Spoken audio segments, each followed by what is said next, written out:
Here's the twist. The underdog persona was a strategy. Over 7 chapters, you'll see how athletic supremacy, stylistic rivalry, and even a studio roadblock pushed him to outthink, not just outfight, his competition. No rumors, no made-up stats, just the documented industry pressures, the shift toward Hollywood buddy action, and the battles for audience loyalty that turned friendly comparisons into a one-man empire. Before we move on, please take a moment to subscribe to the channel and like the video.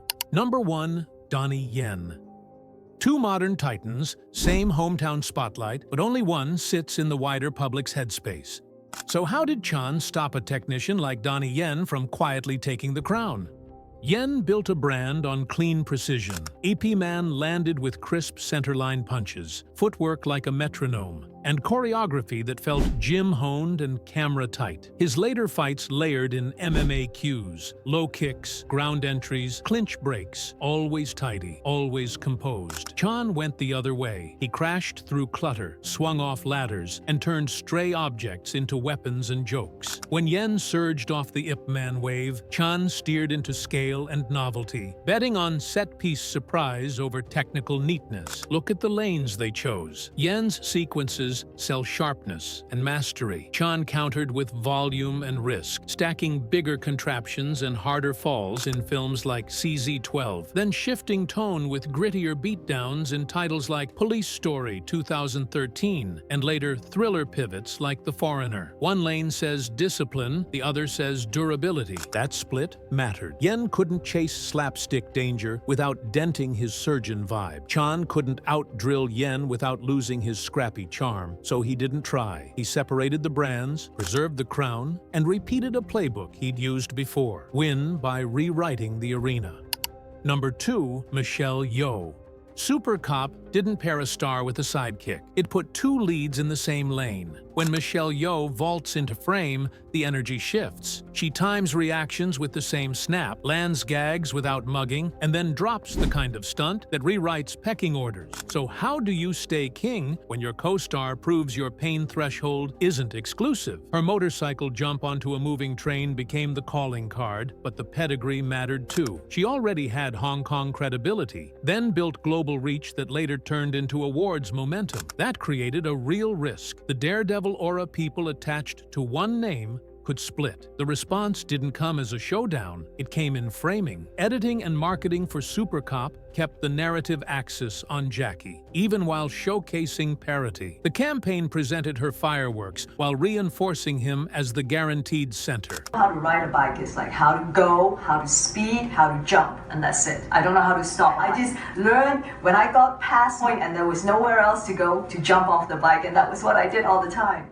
From there, the paths diverged. Yeoh pushed into international prestige work and held it. Jackie leaned further into comedic leadership and producer control, defining authorship over the set piece itself. He didn't mute her impact, he folded it into his legend, then repositioned himself as the architect who designs the danger. That adaptive authorship would get a stress test with the next wave he tried to mentor. Number 3. Arif Rahman Lee.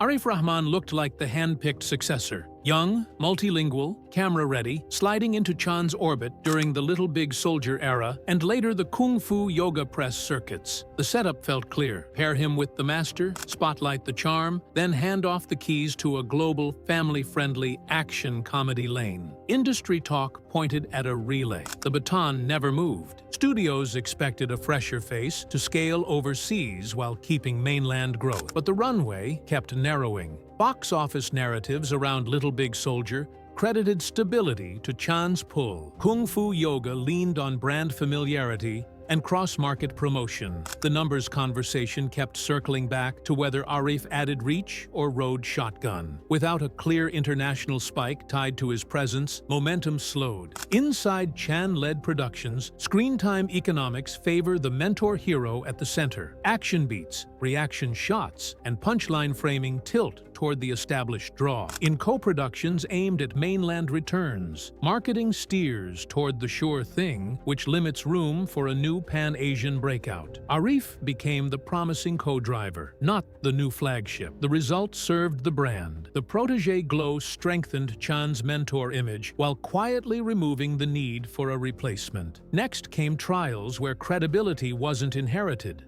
It was earned with bruises. Number 4. Benny the Jet Urquidez. The legend starts in Wheels on Meals and returns in Dragons Forever when a world-class kickboxer steps onto a movie set. The question hung over everything. Could Benny the Jet Urquidez expose the stuntman when the lights rolled and the pace went past comfort? Styles clashed right away. Urquidez brought live combat habits, tight guards, and a pressure rhythm that didn't fake fatigue. Chan kept the film cadence, resets, and prop awareness, but the choreography leaned close to contact. Rumors suggest real hits landed and faces swelled, because the timing pressed both men to keep throwing until the camera believed it. Watch the exchanges, and you see low-line kicks setting range, then bursts that stretch stamina, then a reset that only lasts a breath. The edits keep impacts that read heavy, which sells risk and makes the tape rewind-worthy. VHS talk spread fast. He fights real fighters, and fans traded scenes like proof. According to the provided research, the collaboration let Chan weaponize the threat. He turned Urquidez from a danger into a signature that pain equals proof, making the fighter a co-signer of his authenticity. That credibility didn't fade with the bruises. It stuck. From real fighters to immortal legends, the next rival lived in the shadows. Number 5. Bruce Lee. Early on, the assignment felt brutal. Play a budget Bruce Lee under Lo Wei and hope the audience didn't notice the copy. How do you fight a legend who isn't even in the room? You're stuck in the shadow before you've built your own shape. Those Bruce-ploitation jobs didn't land. The box office stalled, and the posture didn't fit. He had speed and toughness, but he couldn't out-legend the legend, and the risk kept growing. Get locked as the discount version and never climb out. So the question shifted from imitation to reinvention. The pivot arrived with Yuan Wuping. Snake in the Eagle's Shadow brought a looser rhythm, and Drunken Master doubled down on comedy, vulnerability, and props. Pain became spectacle, not solemn ritual. According to the provided research, Chan's decision to redefine the genre's emotional frequency opened a lane that didn't compete with Lee's deadly serious aura. Critics and audiences read the difference immediately. This was playful. Everyman resilience instead of stoic perfection. He didn't topple Bruce, he moved the throne. By shifting tone and authorship, he built a parallel empire where stumbles, scrapes, and ingenuity sold tickets. That new wavelength would meet its hardest trial when the mainland began grooming a very different successor.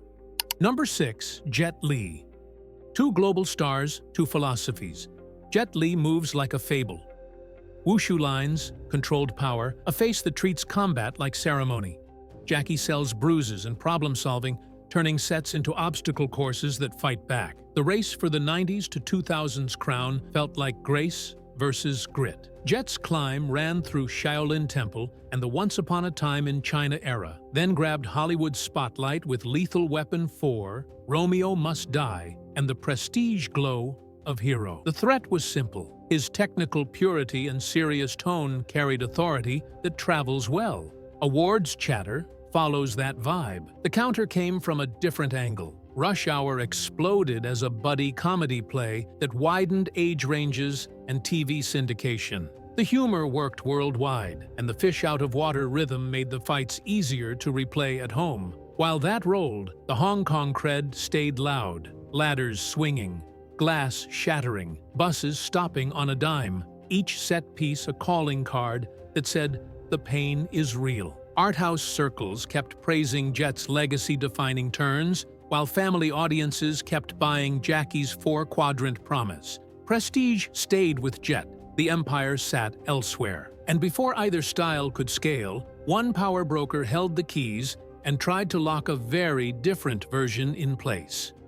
Number 7. Lo Wei. Lo Wei enters as the gatekeeper who tried to press a Bruce Lee template onto Jackie and lock it in with paper. He wasn't just directing, he was shaping contracts that tied creative hands. The pitch was simple: copy the legend, sell the pose, follow orders. The result was flat films and a star shaped by clauses instead of instincts. According to industry chatter, the problem wasn't talent. It was a system that said no to risk and yes to imitation. Stagnant box office made the bind worse. Projects stalled, rewrites dragged, and the deal structure kept Jackie in loops. The exit route came through maneuvering, not a headline fight. Seasonal Film Corporation became the bridge, lining him up with filmmakers who actually wanted looseness, humor, and painful gags that read on camera. That opened a path toward Golden Harvest, where the plan shifted from copying to exporting. Production histories lay out how negotiations traded penalties for potential. Golden Harvest looked past the clone idea and packaged Jackie as a new brand: comedic danger, real bruises, universal charm. Lo Wei lost grip not on a set, but in the paperwork. Once free, Jackie stopped renting his image and started building it. That legal freedom shaped every later choice, keeping rivals in separate lanes by design. The clumsy hero wasn't an accident, it was a system. Chan engineered a lane where pain proved authenticity.